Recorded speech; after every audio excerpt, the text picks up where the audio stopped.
Tonight, we are on the eve of House Republicans holding a vote to purge Liz Cheney from leadership after she beat back a previous such effort. A big moment for the Republican Party. And I'm joined by Matt Schlapp, the influential chairman of the American Conservative Union. Thanks for coming back. Thanks for having me on, Ari. Absolutely. This is a big story.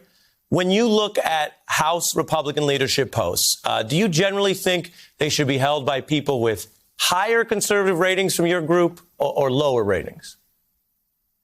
We like conservatives to be in leadership, Ari. And who are you supporting? We haven't made an endorsement in this race.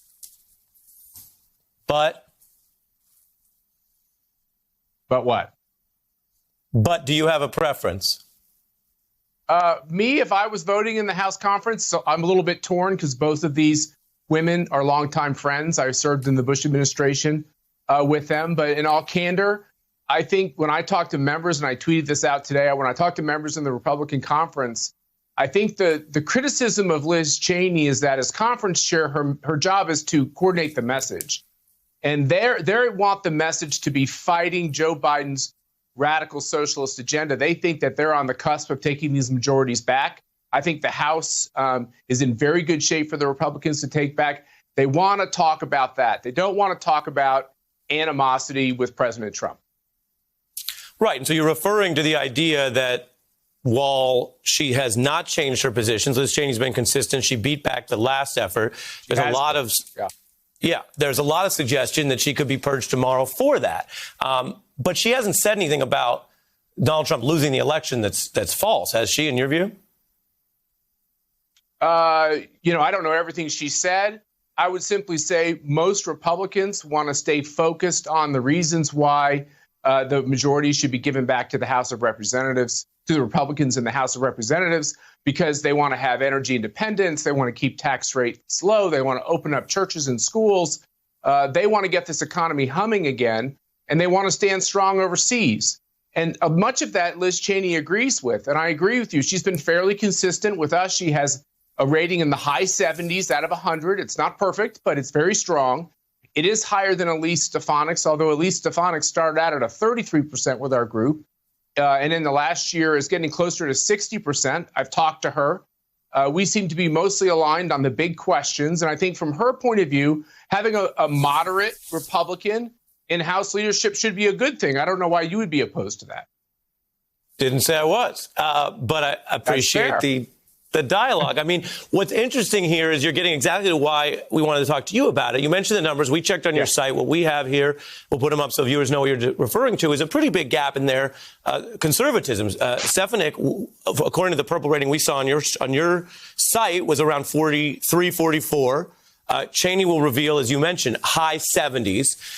Is this, in your view, a good trade? Because it's pretty extraordinary to see the potential demotion of someone who's considered not only much more conservative, but who actually voted with Trump more, to swap her out for someone who didn't because of what you're calling political messaging concerns, or what some see as just the need to be loyal to Trump no matter what, even when he's lying.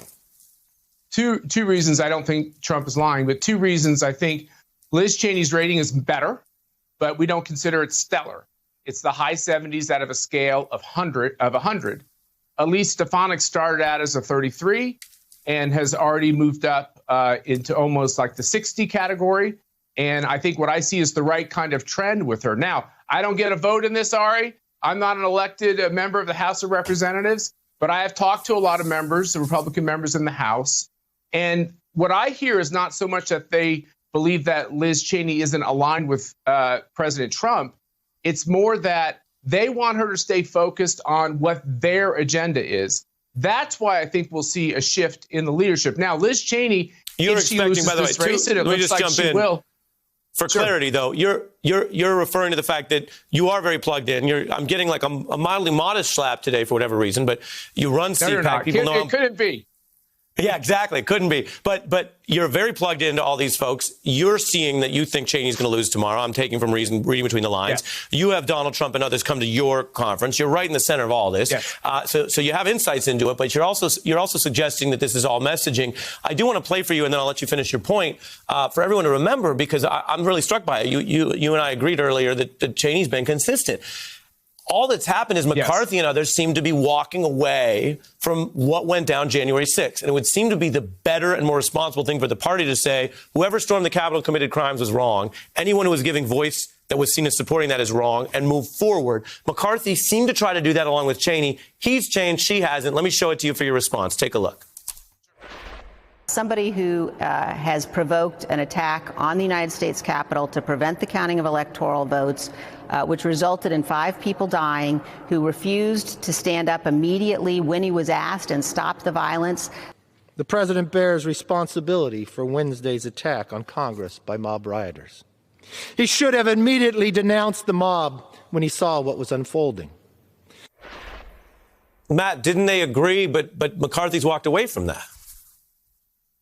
I don't think this race has anything to do with January 6th. This is the media focus on the race, that it's all about January 6th and all about Donald Trump. All I can tell you is that you're right. I do know a lot of these members of Congress, and I talk to them frequently. And I think they were okay with the diversity of opinions on January 6th, that Liz Cheney had an opinion that was much tougher on President Trump than other people in the conference wanted. But they were okay with that, and she survived her first test.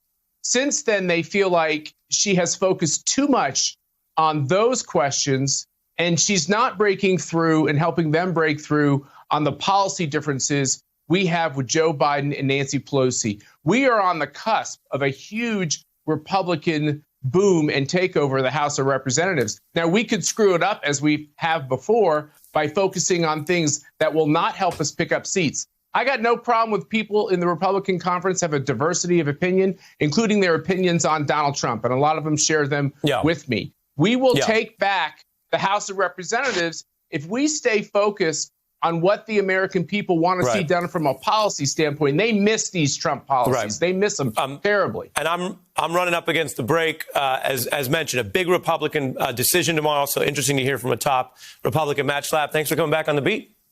Hey, I'm Ari Melber from MSNBC. You can see more of our videos right here, or better yet, subscribe to our YouTube channel below. You could have been anywhere in the world, but you're here with us, and we appreciate that.